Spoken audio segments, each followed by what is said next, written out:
Mm,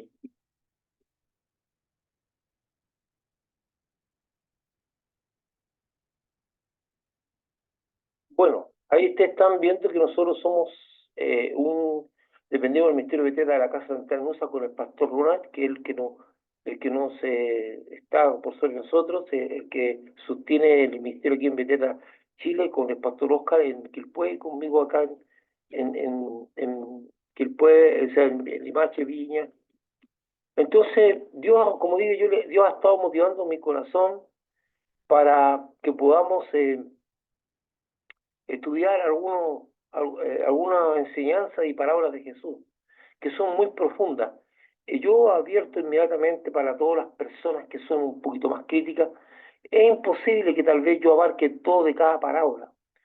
Tomo lo que Dios me ha puesto en mi corazón y probablemente en una misma parábola o enseñanza uno podría tomarla de nuevo y sacarle más, como digo yo, caldito, más sopita al hueso, como digo, pero no siempre se abarque y eso doy gracias a Dios porque la palabra de Dios tiene una riqueza enorme.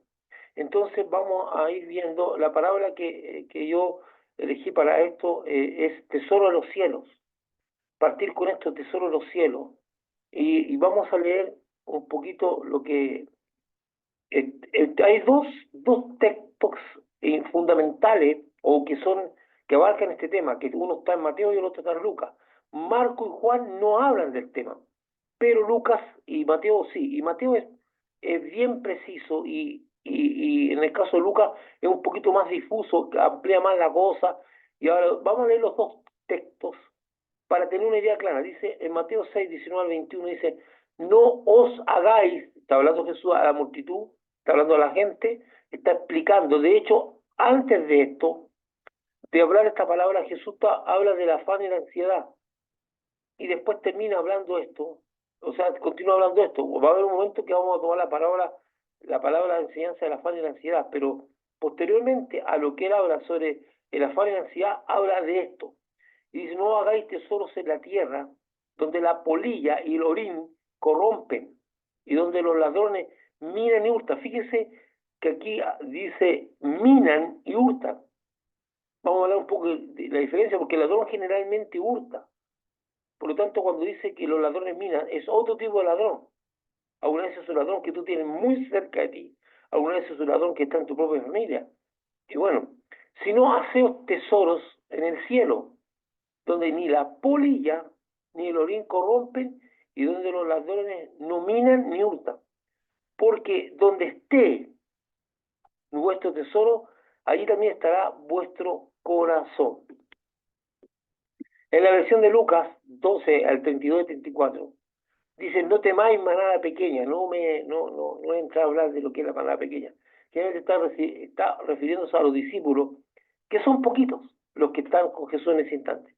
Son poquitos sus seguidores, a pesar de que hay una gran multitud siguiendo a Jesús. Estamos hablando de miles de personas. Si ustedes se recuerdan, alimentó a 5.000 personas sin contar mujeres y niños, que deben haber sido fácilmente entre 8.000 a 10.000 personas, o 7.000 a 10.000 personas. Y en otro momento alimentó a 4.000 personas que fácilmente podían ser 6.000, 7.000. O sea, ¿y por qué? Porque discípulo no es igual a seguidor o simpatizante. El Evangelio tiene muchos simpatizantes, pero pocos discípulos. Tiene muchos seguidores. Hay mucha gente que incluso asiste a la iglesia. Hay mucha gente que incluso es bautizada. Hay mucha gente que puede ser miembro de una congregación y no pasa de ser simpatizante. No pasa de ser una persona que simpatiza con el Evangelio, pero no es un seguidor de Jesús, no es un discípulo, porque el discípulo de Cristo es aquel que, como dice Jesús, escucha la enseñanza y la hace. Incluso Jesús tiene una enseñanza sobre el hombre que construyó su casa sobre la roca, que vamos a verlo después. Pero, y de hecho, por eso muchos cristianos no tienen las bendiciones de las promesas de Dios, porque no son discípulos, porque no hacen lo que el Señor enseña. Y muchas de las cosas, de las bendiciones que acompañan los mandatos de Dios, están ligados a hacerlas, no solamente a escucharla ni a oírla.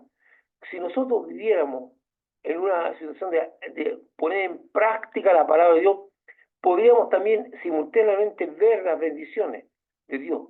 Yo sé que muchos de ustedes tienen experiencia con poner en práctica algunas cosas de lo que es la palabra de Dios y han sido bendecidos, porque la palabra de Dios nunca miente y lo que acompaña las promesas de Dios, Dios las cumple. Entonces, hay muchos que son simpatizantes. Cuando está hablando de manada pequeña, está hablando del pequeño grupo de discípulos que estaba con él y hacía lo que él decía. Entonces, vender lo que poseéis y dar limosna. Hacéis bolsas que no se envejezcan, porque los cielos no se agote, perdón, bolsas que no se envejezcan y tesoro los cielos que no se agote, donde el ladrón no llega ni polilla destruye. Porque donde está vuestro tesoro, allí también estará vuestro corazón. Cuando Jesús está hablando de esto, tiene que ver con lo que se atesora. Por eso está hablando de lo que se junta. No está diciendo deshacete de lo que tú tienes para poder vivir. Está hablando de lo que tú estás juntando, lo que tienes con un proyecto a futuro. No voy a entrar en el estudio de este texto porque requiere más tiempo, sino que voy a usar el texto de Mateo para seguir la enseñanza. Una de las realidades indiscutibles y que desde la caída del hombre no ha sido posible contradecir, trata de la imposibilidad que tiene el hombre de conservar y llevar consigo lo que después lo que después de morir, lo que posee, lo ha acumulado. O sea, no podemos, está comprobado, no podemos llevar lo que hemos acumulado. De hecho, cuando la persona muere, perdemos todo contacto con ella. De hecho, podemos estar en una pieza donde la persona puede decir, tráigame todas las cosas que tengo, que son mías, incluso mis tesoros, incluso mis bienes materiales muy valiosos, mis joyas, y todo lo que he juntado, mi moneda, mis títulos de dominio, todo aquello para tenerlo listo cuando parta. Y la persona muere y los que estamos vivos vemos que todas esas cosas aún siguen aquí y no han acompañado. O sea, eso está recontra comprobado. ¿Por qué digo desde la caída del hombre? Porque el hombre antes de la caída tenía una vida que era inmortal. Y la muerte aparece con la caída del hombre. Entonces, la muerte aparece. Entonces, está recontra comprobado. Ya sea porque nosotros, los que estamos escuchando esto, hemos sido testigos de ver morir a personas, que todo lo que tienen acá quedó aquí. O sea, eso ya es indiscutible. Ninguna persona puede llevarse lo que ha acumulado o lo que tiene hacia el otro mundo. Hay culturas, como la egipcia y otras culturas más, que entierran a sus muertos con sus bienes. Y hay culturas que son más terribles, que entierran a los muertos con las personas que fueron esclavas, siervos o esposos, esposas, hasta hijos, para llevárselo, cosas, y algunas veces lo enterraban vivo. Y terminaban muriendo también, y al final encontraban los restos de su cuerpo. Más aún dice, nos damos cuenta que al momento de morir, de la muerte, la persona queda físicamente invalidada, ya que no transmite decisión ni opinión. O sea, al morir, la persona ya no tiene voz, no habla, no puede decir, oye, pásame las cosas para llevarlas, no. De hecho, ni siquiera puede determinar sobre su cuerpo, que empieza un inevitable camino a la descomposición y posterior desaparición. De hecho, el cuerpo de la persona, a no ser que sea un cuerpo embalsamado, que también es inerte, como los cuerpos de los faraones y otras culturas más, que pasan los años y pueden ser miles de años y se encuentran los restos del cuerpo en condiciones de petrificación o embalsamados. Pero son cuerpos completamente vacíos. Entonces, la mayoría de las veces la persona ni siquiera tiene, después de la muerte puede terminar sobre su cuerpo, que termina convirtiéndose en polvo, como dice la sentencia de Dios. En polvo eres y en polvo te convertirás. O sea, es inevitable saber que la persona no puede tener al momento de morir una determinación sobre sus bienes. Cuando nosotros muramos, cuando cualquiera de los que estamos aquí y los que van a escuchar este mensaje posterior haya muerto, no va a tener ni siquiera una acción sobre lo que queda aquí.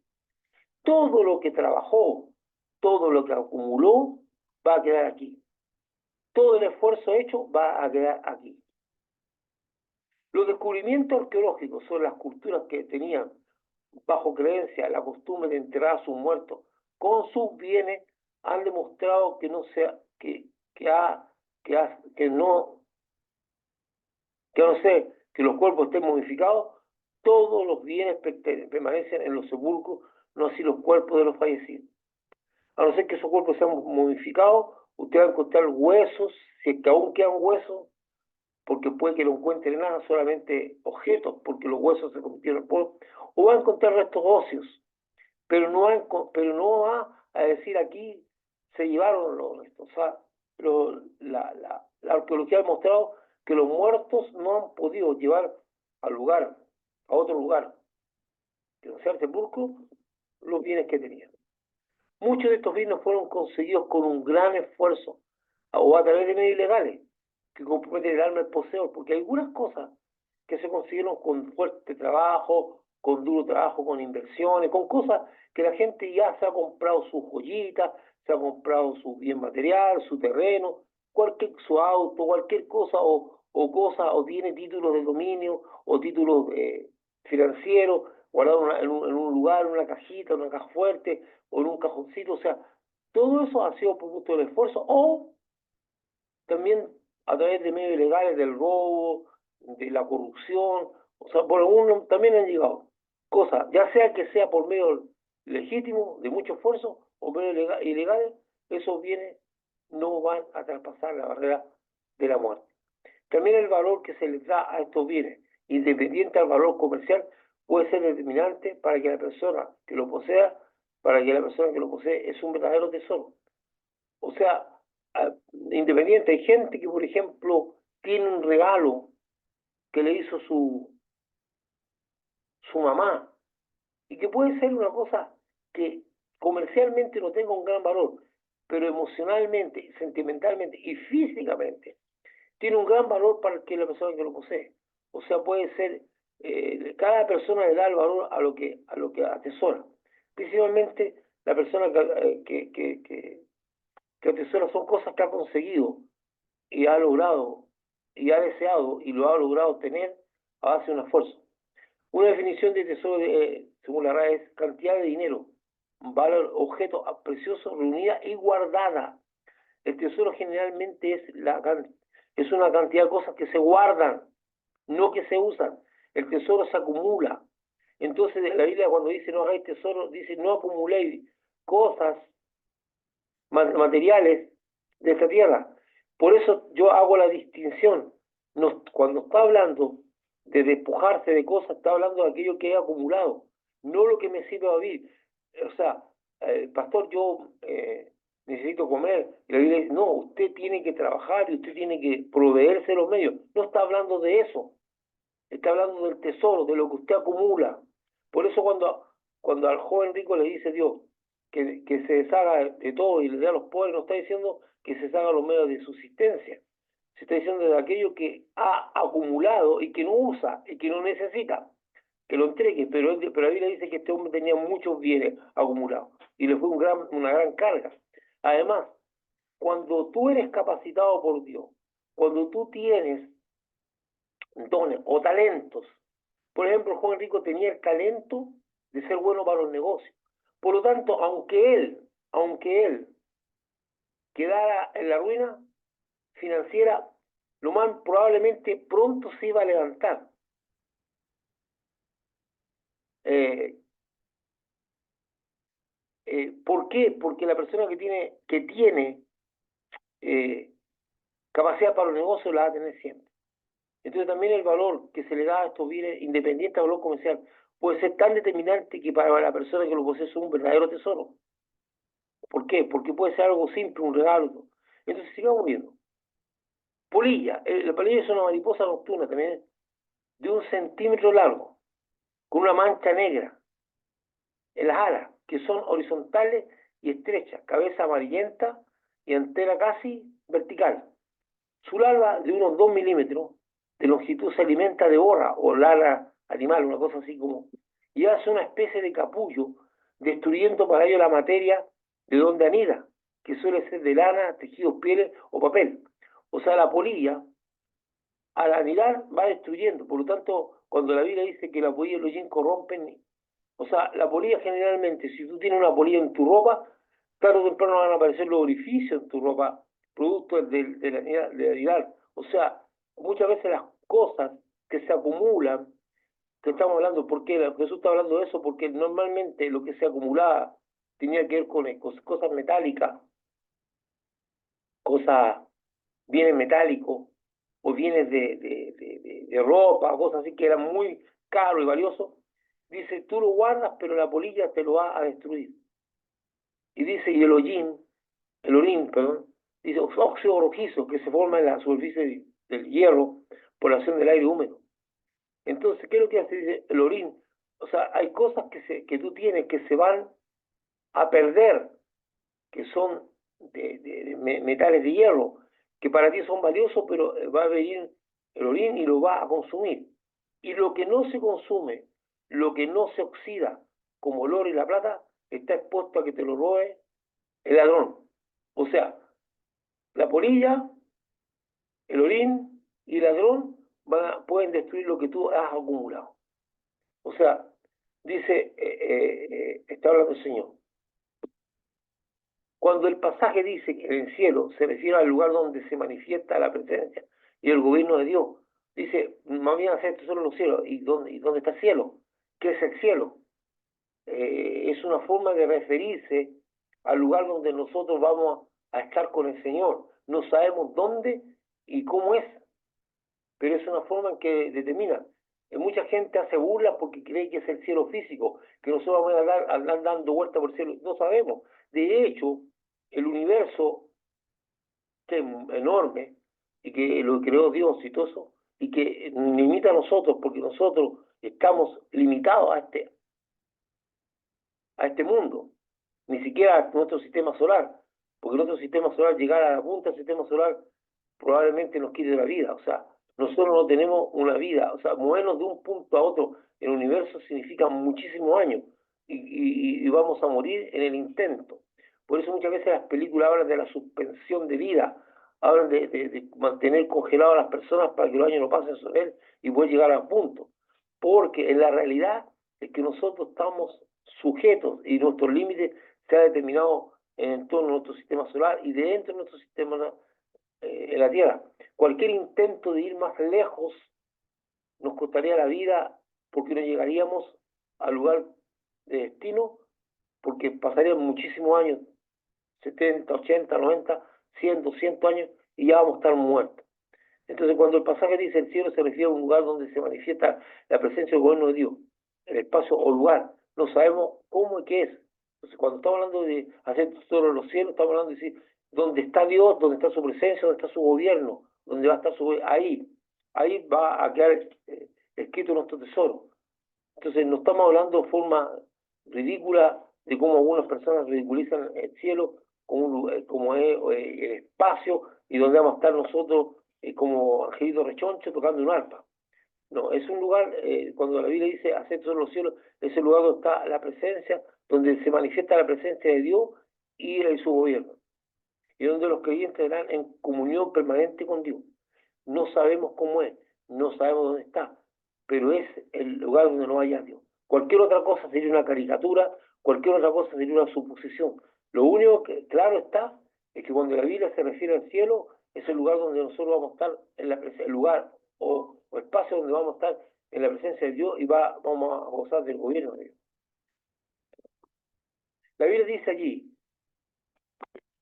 la Biblia, la Biblia dice allí que allí no están las cosas corruptibles de esta tierra.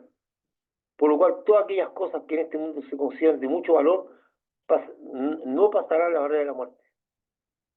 Ahí falta no. Y no nos podrá acompañar a la eternidad. Por lo que es triste pensar que o por qué no decir una gran parte de nuestras vidas la invertimos trabajando para obtener cosas que al momento de morir no nos podrán acompañar. Y más aún, otros disfrutarán de lo obtenido con nuestro esfuerzo. ¿Verdad? Porque usted lo que deja aquí, lo que tanto se esforzó, lo que tanto preocupó, lo van a gozar otros. Lo van a gozar sus hijos, tal vez sus parientes, o tal vez otra persona. Pero el esfuerzo físico que usted no van a pasar la barrera de la muerte, porque las cosas físicas no van, lo que es corruptible no va a ese lugar. De hecho, ni una cosa inmunda podrá estar en ese lugar. Por eso nosotros, para llegar a ese lugar, tenemos que estar limpios por la sangre de Cristo. Por eso cuando Jesús está hablando de la boda y dice en el caso de la boda, dice eh, que encuentra una persona que no está vestida para boda, que no está vestida para la boda, dice, sáquelo de aquí, porque ninguna cosa inmunda o corrupta va a poder estar ahí. Por eso nosotros, para poder estar en la presencia de Dios, debemos estar limpios por la sangre de Jesús.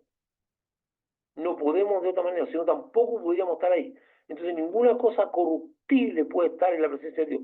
Por lo tanto, todas las cosas creadas por Dios en esta tierra permanecen en esta tierra, están destinadas a esta tierra y no van a pasar la hora de la muerte.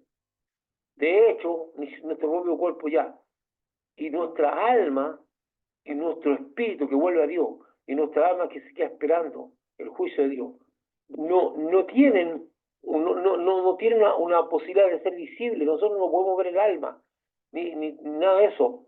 El alma es nuestra conciencia. Entonces, cuando morimos, nada de esas cosas nos acompañan y nos van a servir.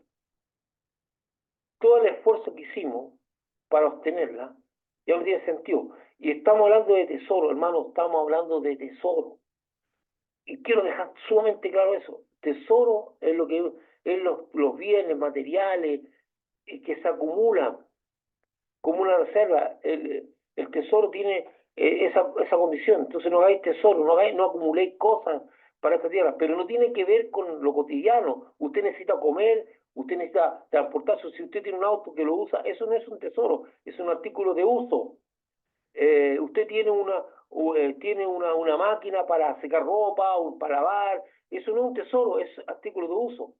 O sea, lo que usted tiene para vivir no es un tesoro. Y que usted desee comprarse, por decir algo, un refrigerador, no es un tesoro, es algo útil. Entonces algunas veces los cristianos tienen confundido, oye, pero tú, lo único que estás pensando en tu vida, no, todo lo que tú puedas tener para bendecir tu vida es algo de la vida, es cosa, tal vez en otra época las personas aspiraban a otra cosa, no sé, aspiraban a un carro tirado por caballo, aspiraban a tener un caballo para poder transportarse y esas cosas eran caras y no eran un lujo. O sea, lo que quiero decir es que muchas veces hay confusión mental en los creyentes que consideran que cualquier bien material es una ofensa a Dios y que el querer tener un bien material es malo. No, hermano, eso es una falsedad del porte un buque. Aquí lo que estamos hablando es de tesoro, y tesoro es lo que se acumula para tener sin usarlo, y que son bienes.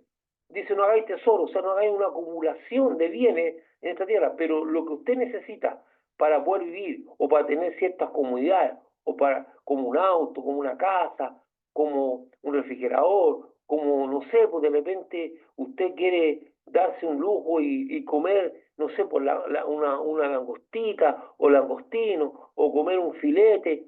Esas son cosas que usted puede aspirar, que tiene un valor más alto de lo normal, pero usted lo va a consumir.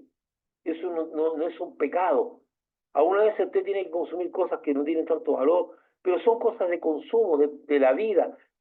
Aquí tenemos que hacer una diferenciación de lo que es la aspiración a tener una calidad de vida mejor, a lo que es tesoro, que es la acumulación de bienes con el propósito a ver de usarlos a futuro, o de sentir que me siento realizado, saber que tengo detrás de mí un respaldo financiero.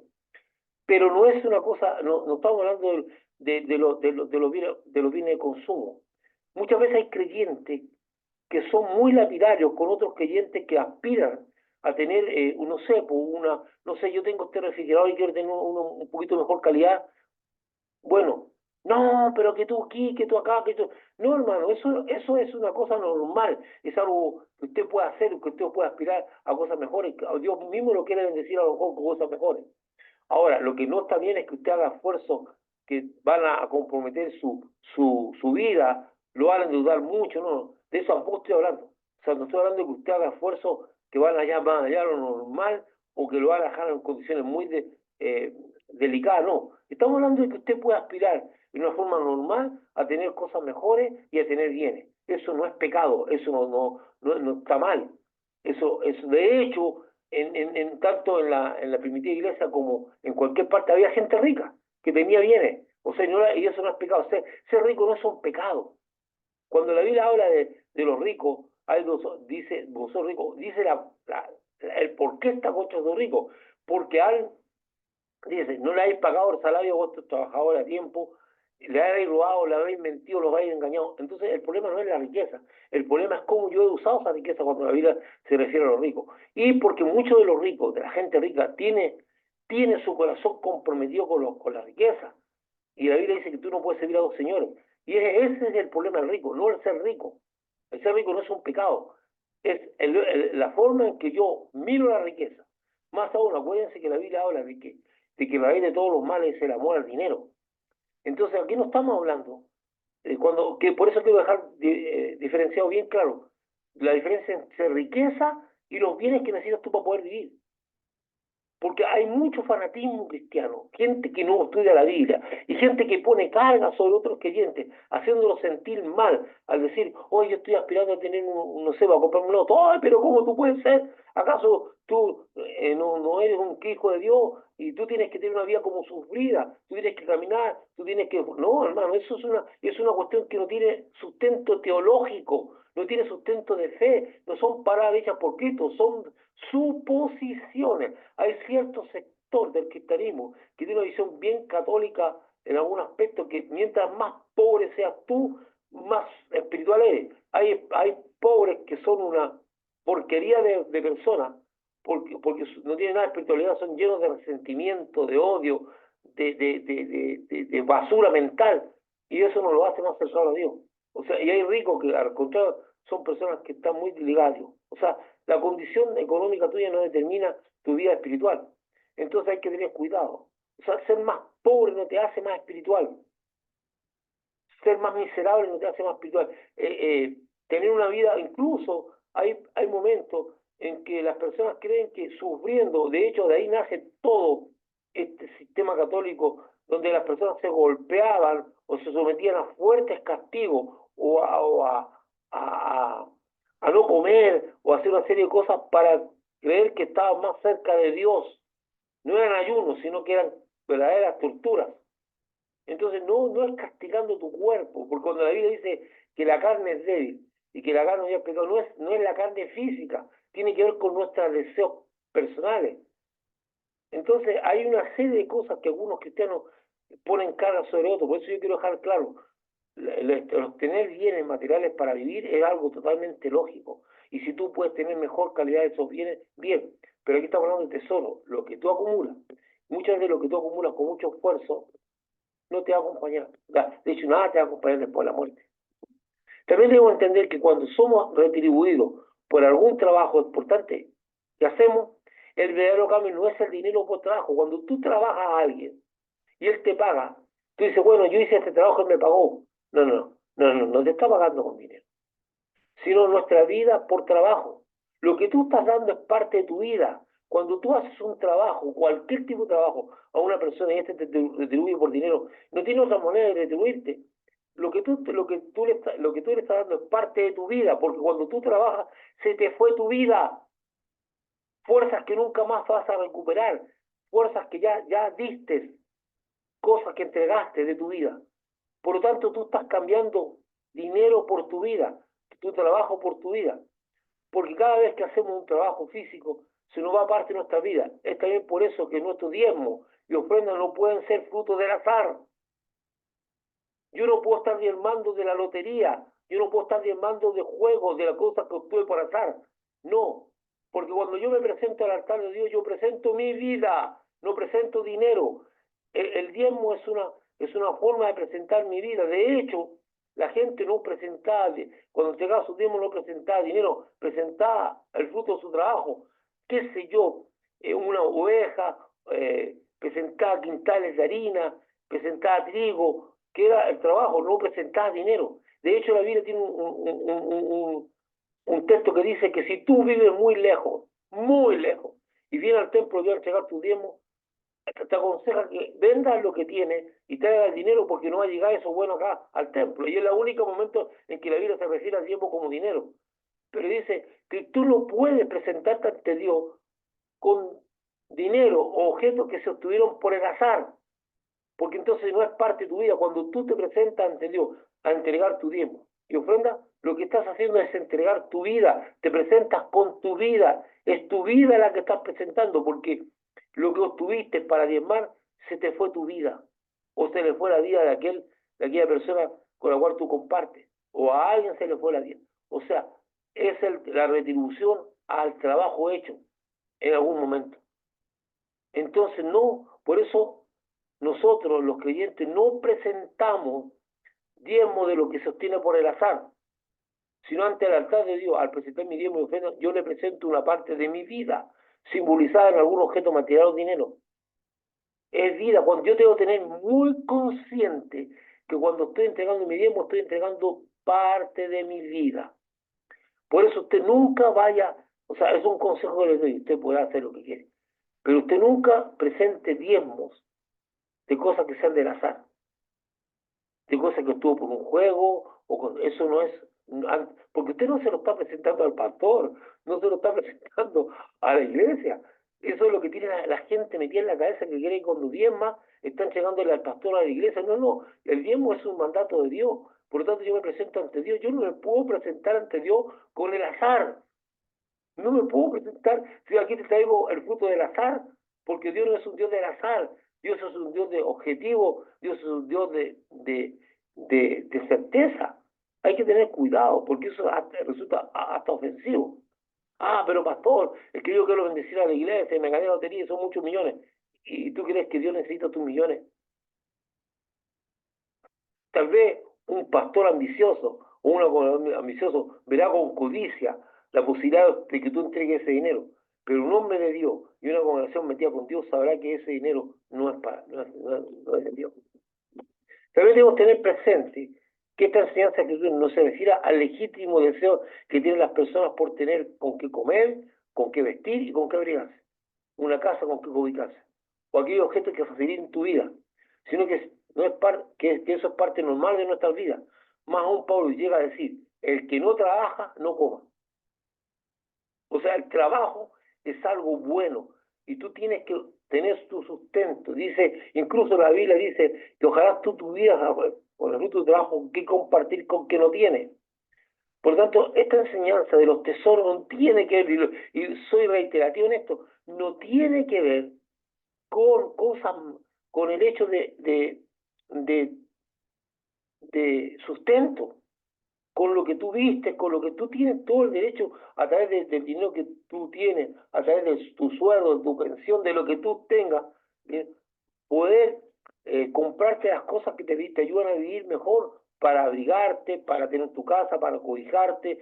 No sé, pues ahora en los tiempos modernos, tener tu lavadora, tu refrigerador, cosas que son te facilitan. Eso esta ciencia no tiene que ver con la obtención de eso. Cuando tú tienes que tesoro, de hecho, muchos de ustedes en algún momento tienen que botar la lavadora porque ya no funciona, o botar el refrigerador porque ya no funciona, o vender el auto porque ya está viejo, porque ya no está.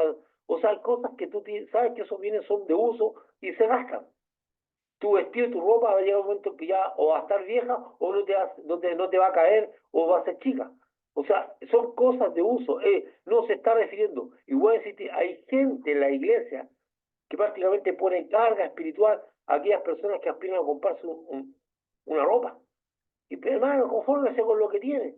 Tus aspiraciones son buenas, no son malas. Lo malo sería que tú llegaras a través de tus aspiraciones a robar, a hacer cosas que no corresponden o a endeudarte en demasía. Entonces la Biblia dice, el que no trabaja, no come. La palabra clave es tesoro, más aún hacer tesoro, porque la Biblia dice hacer tesoro. Los bienes obtenidos y hasta el oro y capacidad obtenida para acumularla como algo valioso para gozar en un futuro o sencillamente disfrutándola con el solo hecho de saber que se tienen, están sujetas al deterioro de las condiciones de este mundo. Y en las que no se deterioran están sujetas a la acción de dos tipos de ladrones. Porque dice donde los ladrones miran y hurtan. La palabra mirar es disminuir, es ir sacando de a poquito. los que están cerca de ti y te laminan, es decir, te sustraen y gastan sin que te des cuenta, y los que te roban el bien y huyen con él. Hay ladrones que te están robando al lado tuyo, que te están sustrayendo a poquito, por eso dice, donde los ladrones minan. Puede ser hasta un pariente, un familiar, que está sacándote tus bienes escondidos o te está gastando lo que es tuyo, y que tú lo tienes acumulado y no te das cuenta que te lo están minando. Porque el ladrón común y corriente, toma lo que te está robando y huye. Pero aquí la Biblia dice, donde los ladrones minan y hurtan, porque puedes tú tener un familiar o un amigo o un pariente que es un ladrón, que te está robando.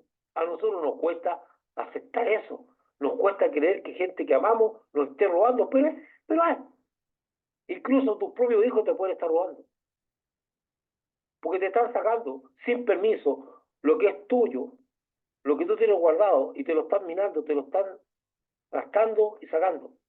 Entonces aquí tenemos dos clases de ladrones, los que minan, que pueden estar muy cerca tuyo, y los que hurtan, los que se llevan las cosas que se te roban. Entonces dice, tú estás sujeto, tu tesoro, ya sea estás sujeto al desgaste a la destrucción por la polilla, al desgaste por el orín, y también lo que no se desgasta ni lo que se destruye también está sujeto a ladrones que pueden estar cerca tuyo y que te lo van a ir desgastando a poco, y ladrones que se lo van a llevar robándote. O sea, Jesús abarcó todo. Dijo aquí, o sea, lo que tú tienes o lo tienes muy bien cuidado con tu sistema de hecho, a mí me sorprende algunas veces los sistemas de seguridad que tienen en algunos lados para cuidar las cosas. Son extremadamente caros y sofisticados. Los que están cerca de ti te laminan, es decir, te la sustraen y gastan sin que te des cuenta. Y los que te roban el bien y huyen con él. Esos son los dos tipos de ladrones. Y por eso que las personas gastan tiempo y recursos en preservar lo que no se preserva para la eternidad. O sea, gastan tiempo, tienes que estar atento. Hay gente que constantemente tú estás tan comprometido en cuidar lo que tiene que no tiene tiempo para otras cosas, ni siquiera para él mismo, ni siquiera para su vida espiritual.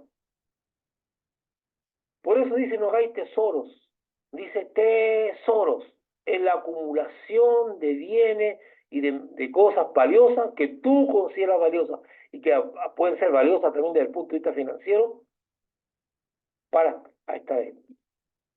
Bueno, voy a hacer algo porque no alcancé a tener todo en un mismo así que la segunda parte la voy a compartir eh, con, con, con un Word, ¿ya? Entonces,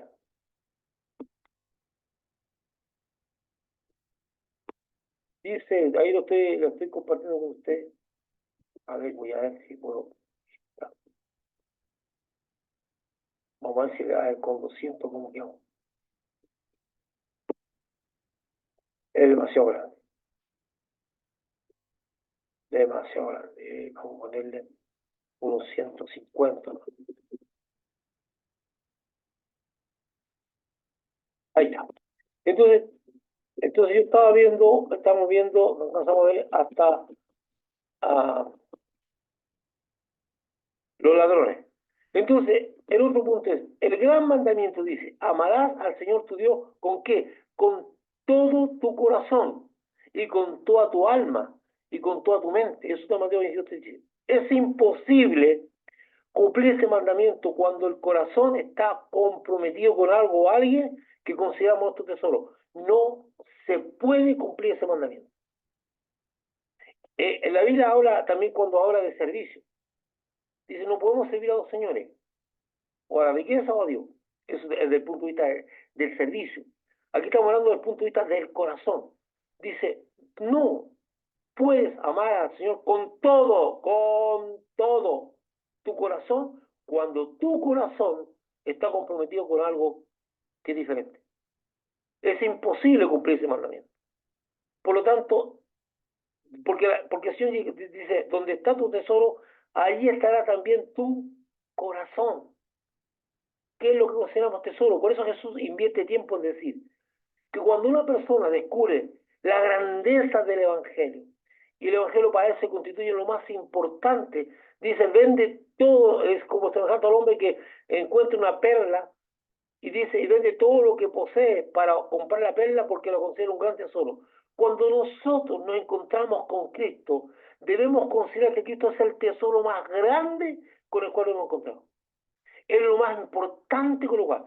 Porque si hay algo que esté ocupando nuestro corazón, ya sea cualquier cosa, porque el ser humano es de tendencia, considera importante los bienes materiales, y los bienes materiales pueden ser ya sea lo que tú viste, lo que tú te pones, lo que tú tienes en el banco, cualquier cosa puede convertirse en un bien, en un tesoro, a tal punto que para ti el cuidarlo, el tenerlo ahí, es muy importante. No, vuelvo a decirte, no estoy hablando de adquirir cosas, ni estoy hablando de cosas que son para la vida diaria tuya. Estoy hablando de lo que tú acumulas, a acumular. Dice, no, cuando la Biblia nos da un mandato, amar a Dios con todo tu corazón, es imposible, escucha esto, cumplir este mandamiento cuando en el corazón está comprometido con algo o alguien que consideramos nuestro tesoro. No es posible. Y muchos creyentes tienen comprometido su corazón con cosas que no es Dios. No pueden cumplir tu verdad. Pastores, que yo amo al Señor, el amor no puede darse si tú tienes comprometido tu corazón con otro tesoro. Este texto no incluye el amor filio o eros. No estamos hablando del amor de hermanos de pareja. Ah, pastores, que entonces quiere decir que como yo amo a mi esposa tanto que la amo, no, no, no. Dios nos hizo para amar a nuestras parejas y a nuestros hijos. Este amor no tiene nada que ver con el amor a Dios. Es el amor normal. Ahora, cuando yo traspaso eso, cuando ya deja de ser amor y se constituye en un ídolo, cuando mi hijo, mi hermano o mi esposa deja de ser mi esposa, mi esposo, y se constituye en un ídolo. El ídolo es el que abarca el corazón de una manera diferente. Por eso la idolatría está prohibida por Dios. No, no. Nosotros fuimos hechos para amar a nuestros hijos, para amar a nuestros padres, para amar a nuestros esposos. Es un amor muy particular que está en nuestro corazón, que no tiene que ver con el amor a Dios. Entonces, y ahí empiezan las confusiones de algunos creyentes que no entienden ni estudian la Biblia, ni se dan cuenta cómo fuimos hechos. Porque nosotros fuimos hechos para amar a nuestros hijos, para amar a nuestros padres, para amar a nuestros esposos, con un amor que es muy particular y que ocupa nuestra vida y una área del corazón bien determinada. Ese amor se corrompe cuando la persona que es objeto del amor, el esposo, la esposa, el hijo, el hermano, pasa de ser hermano, esposo, a un ídolo. Ahí ya el corazón está comprometido de otra manera. Pero no está, cuando la Biblia dice amar al Señor con todo, pastor, es que yo amo tanto a mi esposa que quiero que la amo más que al Señor. No estamos hablando de eso. El amor de esposo es algo normal. Y mientras más ame a tu esposa con hechos, y mientras más ame a tu esposo con hechos, mejor es. Mientras más ame a tu hijo con hechos, y que lo discipline y lo guíe, mejor es. No estamos hablando de eso. Ese amor lo dio Dios para cada uno de nosotros, y Dios no se equivocó. Dios no se equivoca. Dios lo hizo con el amor eros y lo hizo con el amor filio. El amor de pareja, el amor de esposo y el amor de hijo. No tiene que ver con eso. Saquemos eso ahí porque también hay muchos creyentes que malinterpretan el texto que dice que aquel que ama más a padre, hermano, esposa, hijo, no puede ser mi discípulo. Ahí está hablando derechamente cuando tú prefieres, escucha esto, cuando tú prefieres ir en pro de las personas que obedecer los mandamientos de Dios. Por ejemplo, si tu padre, si Dios te dice que tienes que perdonar a una persona y tu padre te dice que no la perdone y tú estás más dispuesto a hacerle caso a tu padre que a Dios, entonces tú estás amando más a tu padre que a Dios. Tiene que ver con hechos prácticos, tiene que ver cuando tu familia te condiciona a seguir el Evangelio de Cristo por ellos. O sea, te dice, o nosotros o Cristo. Eso es no es amar más. No, pero es que tú tienes que dejar a tu mamá, a tu papá votado. Oye, ¿por qué lo vas a dejar votado? ¿Por qué vas a dejar votado a tu familia si tu familia no te pone ningún problema para seguir el Evangelio? ¿Por qué tienes que...? Es cuando la familia, mi esposa, mi esposo, me están presionando para que yo vaya contra los mandamientos de Dios y contra Dios por hacerle caso a ellos. Cuando yo hago eso y le hago caso a ellos, lo estoy amando más a ellos. Esa es la condición. Pero no tiene que ser, no, es que tú tienes que amarlo. Prácticamente hay gente que desprecia y deja abandonar a su familia, no se preocupa de ellos, porque yo amo más a Dios que a mi familia. Esa gente está mal de la cabeza, esa gente fue inspirada por el diablo mismo, porque no entiende las cosas de Dios. Tú no tienes que estar despreciando a tu familia en función de ese texto mal interpretado. Cuando dice amar más a aquel que no aborrece, está hablando dice no aprecia más. Tiene que ver netamente y exclusivamente cuando tú estás más dispuesto a obedecer a tu familia que está en contra de Dios que a Dios. Cuando tu familia te hace requerimientos que son contrarios a Dios. De hecho, muchas veces la familia quiere que nosotros participemos en grandes mentiras y que la Biblia dice que no mintamos. Y la familia se te va en contra tuya cuando tú decís la verdad y la verdad causa un tremendo escándalo. Y, mira lo que hiciste, y aquí acá eres un canuto tal por cual, y qué sé yo. O sea, nosotros estamos comprometidos o tenemos conflictos, o el texto se aplica a nuestra vida cuando dice que debemos amar más a Dios que a nuestra familia, o aquel que ama más a su familia que a Dios, no puede ser discípulo, tiene que ver con aquel, porque discípulo es aquel que sigue a Cristo y sus enseñanzas las practica. Entonces cuando dice no puede ser mi discípulo, es cuando yo no puedo practicar las enseñanzas de Jesucristo porque mi familia es contraria a esa enseñanza. Y yo estoy dispuesto a hacerle caso a mi familia y yo la amo más a ella. Pero no tiene que ver, por favor, no tiene que ver con esto de amar al Señor tu Dios con todo tu corazón. No tiene que ver con eso.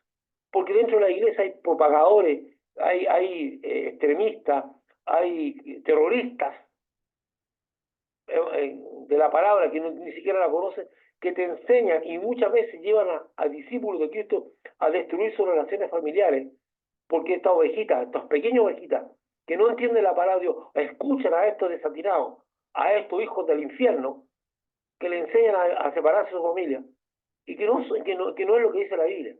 Tengan cuidado con eso, hermano, y tengan cuidado con lo que usted enseña también, porque aquí no se está refiriendo a eso, ¿verdad? Entonces, ninguna persona puede ser un discípulo de Cristo, o ninguna persona puede amar a Dios con todo su corazón si en su corazón está comprometido. Y bueno, dice, por eso puse, este texto no incluye amor filiero, que dice el amor de pareja, porque eso lo dio Dios para que nosotros lo practiquemos. Dios nos dio amor hacia los padres, hacia los hijos, hacia los hermanos, hacia mi compañero, hacia mi hermano de la iglesia. Me dio ese amor y lo puso ahí y ese no, está bien y es normal. Me dio amor hacia mi esposa, hacia mi esposo. Esos son amores normales. Yo dije que ese amor se distorsiona cuando pasa de ser un ídolo, ya que son amores bien determinados por Dios en el corazón. Es por eso también que la Biblia dice que la raíz de todos los males es el amor al dinero. No el dinero en sí, sino el amor al dinero. Entonces aquí está hablando, ¿por qué? Porque aquel que ama al dinero está desplazando el amor a Dios. Amar al dinero es una cosa que es muy delicada. Yo no voy a entrar en ese tema porque va a llegar un momento que vamos a hablar de esa enseñanza. Jesús dice, porque donde está vuestro tesoro, allí también estará también vuestro corazón. Esto es una verdad espiritual y hasta física, muchas veces ignorada por las personas, o más bien dicho, por los creyentes. Porque aquello que tiene valor en nuestro corazón es nuestro tesoro. Y es lo que nuestro ser le da gran importancia, sea en forma consciente o inconsciente. Muchas veces no estamos conscientes de cómo el tesoro o algo ha agarrado nuestro corazón y se ha convertido en nuestro tesoro. Hay personas que valoran tanto, por decirte, un vehículo o una joya o un bien material, lo atesoran y pasan mucho tiempo pensando en él, cómo cuidarlo. Dice, porque donde está tu tesoro, allá también estará vuestro corazón. ¿Por qué? Porque nuestro corazón va a estar pendiente de aquello que consideramos nuestro tesoro, lo vamos a cuidar, lo vamos a observar, lo vamos a hacer crecer, todo eso es nuestro tesoro. Dice que si hacemos tesoro en esta tierra, donde está ese tesoro va a estar nuestro corazón, no va a estar con Dios, no va a estar con el cielo. Amar a Dios con todo el corazón es totalmente imposible cuando Jesucristo en sí no es nuestro tesoro. Cuando nuestro ser está capturado por las cosas de este mundo y no vemos riqueza en nuestro Salvador. Para muchos creyentes Jesús es un nombre, es un hombre a quien acudir, algo bonito. No es lo más importante de su vida. Su vida no se rige por las enseñanzas. No medita en la palabra de Jesús. Por eso, una motivación que Dios puso en mi corazón es traer las enseñanzas de Cristo para volver a repasarlas. A ver si con eso tú te enamoras un poquito más. A ver si con eso tú te enamoras un poquito más del Señor. A ver si con eso tú conviertes al Señor en tu tesoro de corazón. O sea, no se puede, voy a repetir, no se puede amar al Señor con todo tu corazón, con toda tu alma, cuando tu corazón hay otro tesoro. No puedes amar. Porque dicen, porque donde está tu tesoro, allí también estará tu corazón. Jesús dice, porque donde está vuestro tesoro, allí también estará vuestro corazón. Esto es una verdad espiritual y hasta física. Muchas veces ignorada por las personas, o más bien los creyentes. Porque aquello que tiene valor en nuestro corazón es nuestro tesoro. Y a lo que nuestro ser le da gran importancia. Sea en forma consciente o inconsciente. O sea, muchas veces el tesoro de tu corazón no es, ni siquiera tú estás consciente de lo que es un tesoro de tu corazón. Amar a Dios con todo tu corazón es totalmente imposible cuando Jesucristo en sí no es nuestro tesoro. Cuando nuestro ser está capturado por las cosas de este mundo y no vemos riqueza en nuestro Salvador. A medida pasan los años, algunas personas van entendiendo eso, pero no tienen tiempo, y no tienen tiempo para acumular tesoro en los cielos, ya se les fue la vida. Están muy ancianos y ya no hay tiempo para acumular tesoro en los cielos. De hecho, ninguna persona a la cual he tenido la oportunidad de acompañar en momentos antes de la muerte me habla o pide de tener los bienes materiales que posea o ha acumulado.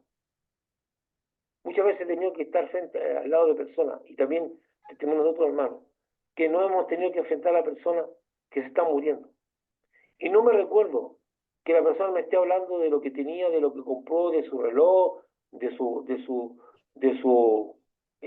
acción en la bolsa, de su auto, último modelo, o de algo. La persona cuando está muriendo, esas cosas ya no tienen importancia en su corazón. Pero tampoco ya tienen tiempo para hacer tesoro en los cielos. Sin embargo, la mayoría de esas personas me preguntan, ¿quieren hablar, quieren reconciliarse con otras personas o quieren ver personas? Porque las personas son las que permanecen para la eternidad.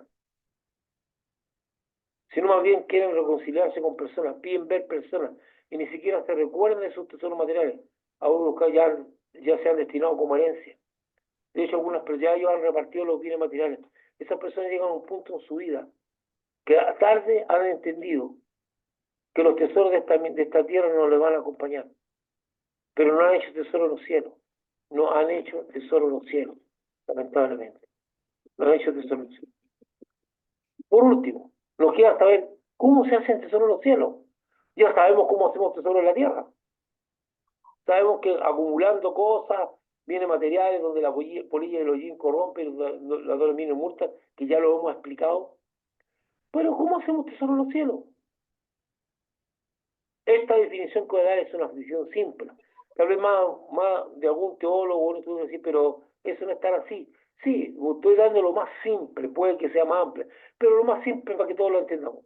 Una forma simple, aunque no totalmente acabada, para aquellos que son más críticos, hacemos tesoro en los cielos cuando afectamos la vida de una persona para bien de esta vida y para la eternidad. O sea, hacemos tesoro cuando nosotros, con nuestras acciones, afectamos la vida de esa persona para bien. Eso se refiere a lo que han dejado todo porque serán compensados en este siglo y en el venidero.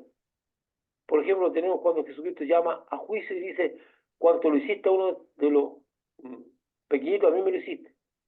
A uno de estos necesitados, a mí me lo hiciste. Entonces, también habla, por ejemplo, del buen samaritano. De cómo el samaritano afectó, dice, hagan esto. O sea, cuando nosotros afectamos la vida de una persona para bien, cuando nosotros estamos bendiciendo, cuando somos de bendición. Y muchas veces para ser de bendición, escuche esto, para ser de bendición tenemos que comprometer nuestros bienes. Y mucha gente dice, pero ¿por qué tengo que comprometer mi bienes? Yo no quiero eso. Porque están acumulando. De hecho, recuérdense usted la parábola del buen samaritano. Dice que el hombre fue asaltado, escuche esto, fue asaltado fueron ladrones y lo dejaron medio muerto en el camino. Dice pasó un levita y un sacerdote, y ellos no lo consideraron. ¿Por qué el levita y el sacerdote no lo consideraron? Porque había que tomarse tiempo, y ellos no querían como perder su tiempo, porque su tiempo era un tesoro para ellos, o recursos. Entonces el levita lo vio medio muerto y pasaron, el sacerdote lo vio medio muerto y pasó. Pero pasó un samaritano, que era precisamente un enemigo de él, o un adversario, o una persona indeseable, y dice que lo vio y fue movido a misericordia, y dejó lo que estaba haciendo. Él era un hombre de negocio, y podía haberse detenido y haber seguido porque a lo mejor estaba preparando un negocio. De hecho, ya perdió dinero al retrasarse, comprometió sus recursos. Dice que lo tomó y lo echó y se dirigió a un lugar para que lo atendieran. Ahí perdió tiempo, comprometió su tiempo. O sea, cuando nosotros estamos bendiciendo a alguien, estamos comprometiendo muchas cosas. Estamos comprometiendo tiempo, dinero, estamos comprometiendo nuestros bienes, nuestro tesoro. Entonces llega él al lugar y paga para que se le atienda, paga la habitación donde va a dormir y paga para que se le dé una atención, entre comillas, médica, para que se le cuide. O sea, al buen samaritano, la acción de bendecir a ese hombre tuvo un costo material. Y aquel que está haciendo tesoro en esta tierra no va a querer gastar materialmente, porque quiere. Entonces nosotros hacemos tesoro en los cielos cuando afectamos la vida de una persona para bien, incluso para su eternidad. Y eso queda en presencia de Dios, porque va a llegar un Dios que te va a decir, por cuánto lo hiciste a mí me lo hiciste. Y muchas veces el Señor dice que muchas cosas van a ser cuando Jesús le habla a los apóstoles y dice que los apóstoles lo dejaron todo por seguirlo a él. Jesús dice, y Pedro dice, ¿y qué obtendremos a cambio? Pedro dice, van a ser compensados en esta vida y en el siglo venidero. O sea, hacemos tesoro en los cielos cuando nosotros somos de bendición, aun cuando eso nos cueste. Porque tú tienes dos posibilidades. Hacer tesoro, no comprometer ni tus recursos, ni tu tiempo, ni lo que tienes en ayudar a otros, porque no lo debo, porque tengo que gastar lo mío. Hay muchos creyentes que piensan así, ¿por qué tengo que estar ayudando a esta persona? Esto es mío. Pero no saben que están acumulando tesoro en los cielos. Por eso Jesús dice, más bien hacer tesoro en los cielos, donde la polilla ni el orín corrompen, y donde los ladrones ni miren ni hurtan. Los tesoros que tú haces en los cielos se van a conservar por la eternidad. Y cuando tú llegas a la presencia de Dios, ahí van a estar. Nadie te lo robó, nadie se gastó. Entonces Jesús le dice a las personas, vení a mí, bendito mi Padre, porque estuve preso y me fuiste a ver, estuve enfermo y me sanaste. Entonces algunos decir, pero ¿cuándo hicimos eso? ¿Por cuánto lo hiciste a uno de estos pequeños? A mí me lo hiciste. Eso se llama acumular tesoro. Tú tienes que tener un cambio de mente, tienes que tener un cambio de prioridades. Saber que aún cuando es riesgoso, cuando compromete tus bienes, muchas veces tú usas tus bienes para dar satisfacciones que no necesitas, pero te cuesta mucho bendecir a aquel que está necesitado. Cada vez que tú ayudas, ya sea porque cuidas, ya sea porque, no sé, pues algunas veces tú ves a una anciana que está solita en su casa, que no tiene quien le haga las compras, y tú dices, bueno, yo la veo tan mala esta viejita, yo le voy a hacer las compras. Y algunas veces son viejitas fregadas, pues, medias pesaditas, que puedes hacer tú las compras, te ponen condiciones, y te dicen, yo no quiero que me compre esto, y a lo mejor cuando llega hasta te reta, porque no le llegas. Porque son personas que son ancianas. Bueno, aun cuando tú soportas eso y tú sigues queriendo bendecir a la persona, tú estás acumulando tesoro en los cielos. Porque para acumular tesoro en los cielos, la cosa no es fácil. Compromete tus bienes, tu paciencia, tu tiempo, todo eso.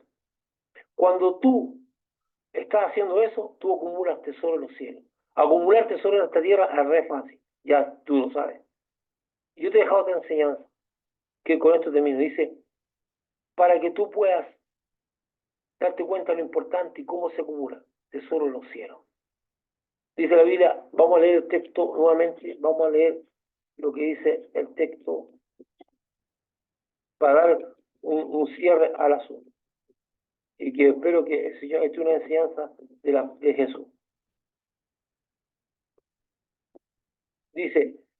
no os hagáis tesoro en la tierra. O sea, no gastes tu tiempo acumulando acá y gastando mucho tiempo porque no puedes estar, porque eres una persona finita y no puedes tener, no eres omnisciente, omnipresente y ni omnipotente. No te puedes estar haciendo, si estás acumulando tesoro en los cielos, en la tierra, no puedes estar acumulando al mismo tiempo en los cielos. No hay tesoro en la tierra, donde la polilla, el orín, corrompen, y donde los ladrones miran y hurtan. Ya te dije que muchas veces las cosas que tú juntas se destruyen porque son cosas materiales, o se corrompen porque se oxidan. Y si no se oxidan como el oro y la plata, está sujeto a que te la minen. O sea, gente que está a tu lado te la esté usando sin que tú te des cuenta. O te la roban. Pues, es otro tipo de ladrón, hurten. Si no hace tesoro en los cielos, donde ni la polilla ni el orín corrompen y donde los ladrones no minan ni hurtan. Porque donde esté vuestro tesoro, allí también estará vuestro corazón. La persona que tiene un tesoro muy fuerte en su corazón no puede cumplir el mandamiento de Dios, que dice amarás al Señor tu Dios con todo tu corazón. No puede, porque su corazón está ya comprometido. Mi querido hermano, voy a dejar hasta aquí esta enseñanza.